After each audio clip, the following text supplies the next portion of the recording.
Hi friends, KFC chicken చాలా బాగుంటుంది కదా. కానీ వెజిటేరియన్స్ ఆ చికెన్ తినలేరు కాబట్టి క్యాలీఫ్లవర్తో కేఎఫ్సీ స్టైల్ పాప్కార్న్ అయితే చేశాను. చాలా బాగా వచ్చింది. తప్పకుండా ట్రై చేయండి. ఈ రెసిపీకి అయితే హాట్ వాటర్లో మనమైతే క్యాలీఫ్లవర్ని ఒక 5 మినిట్స్ అయితే పెట్టేసుకోవాలి. ఈ లోపల మనమైతే మ్యారినేట్ చేసుకోవడానికి సాస్ ప్రిపేర్ చేసుకున్నాము. ముందుగా ఒక 2 టేబుల్ స్పూన్ పెరుగుని తీసుకోవాలి. తర్వాత ఒక టేబుల్ స్పూన్ కారం, అలాగే ధనియాల పొడిని, సాల్ట్ని కూడా తీసుకోవాలి. అన్ని బాగా మిక్స్ చేయాలన్నమాట. ఇలా మిక్స్ చేసుకున్న తర్వాత అయితే మనం క్యాలీఫ్లవర్ని వాటర్ అంతా తీసేసి ఈ క్యాలీఫ్లవర్ని అయితే ఇందులో మిక్స్లో చేసుకోవాలి. ఇలా యాడ్ చేసిన తర్వాత ఈ క్యాలీఫ్లవర్ని అయితే ఒక 2 to 3 అవర్స్ అయితే పక్కన పెట్టేసింది. అప్పుడు మనకైతే జ్యూసీ క్యాలీఫ్లవర్ అయితే వస్తుంది. ఇలా మ్యారినేట్ చేసుకున్న క్యాలీఫ్లవర్ని అయితే కొంచెం పక్కన పెట్టేసుకున్న తర్వాత అయితే మనము బ్యాటర్ని అయితే ప్రిపేర్ చేసుకున్నాము. బ్యాటర్ కోసం అయితే ఒక కప్పు మైదాకి ఒక కప్పు కార్న్ ఫ్లోర్ అయితే యాడ్ చేసుకోవాలి.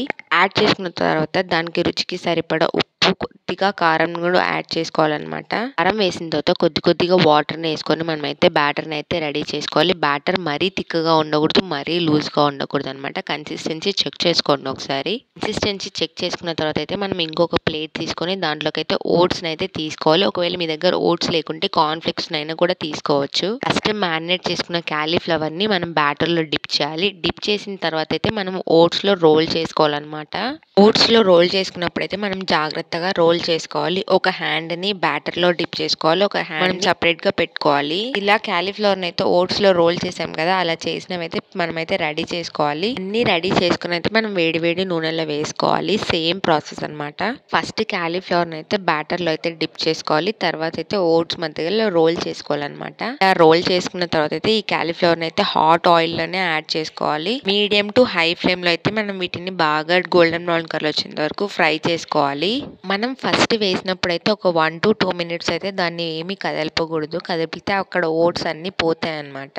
2 మినిట్స్ బాగా కుక్ అయిన తర్వాత మనం అయితే కదుపుకోవాలి. కదుపుకున్న తర్వాత అయితే బాగా హై ఫ్లేమ్ లో కుక్ చేసుకోవాలి. ఇలా గోల్డెన్ బ్రౌన్ కలర్ వచ్చేంత వరకు ఫ్రై చేసుకుని అయితే ఇవి పక్కన పెట్టేసుకోవాలన్నమాట. తర్వాత మిగతావన్నీ కూడా సేమ్ ప్రాసెస్ అనమాట. ఫస్ట్ వేసిన తర్వాత కదలపకుండా తర్వాత గోల్డెన్ బ్రౌన్ కలర్ వరకు ఫ్రై చేసుకోవాలి.